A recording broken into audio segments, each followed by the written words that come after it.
So you mentioned data dependence, and certainly that drives the Fed, right? But I've seen some question the Fed's stance and maybe even being myopic in terms of their data dependence.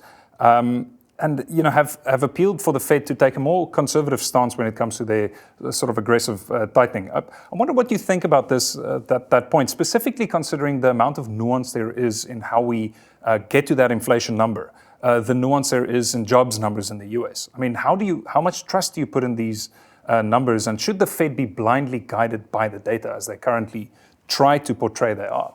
Well, if we think about what the Fed's mandate is, it's to really get price pressures back to that 2% target and to keep inflation expectations anchored. So yes, they've maintained this hawkish tone when some are arguing that they don't need to be as aggressive. But ultimately, it does come down to the fact that inflation is still quite elevated, that 6% handle on US CPI.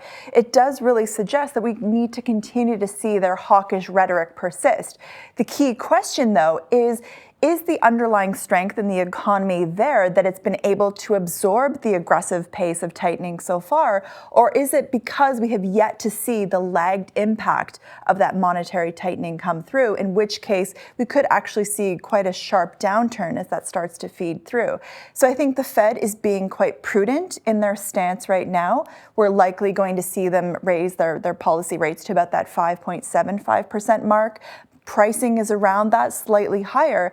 And it's really key is, are we going to continue to see the strength in the US labor market? Will inflation start to decelerate even more? That's not our view at this point. So I think there's a reason why they're data dependent, because they need to be in this environment where there's not a lot of certainty on the economic outlook. So hard landing, soft landing, or no landing, which is the scenario where the US economy just keeps flying. I mean, on which side of more likely than not do you sit with that?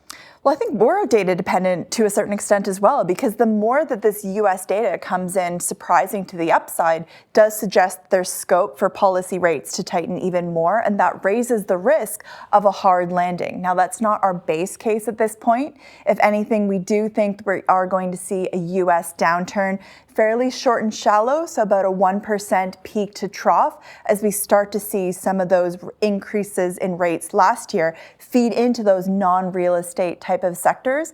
But the more that we see the resilience of the data, I think it's really why we're watching the payrolls print later today quite closely. We're watching the evolution of inflation as well, because that will really dictate what kind of outturn we see in the US economy.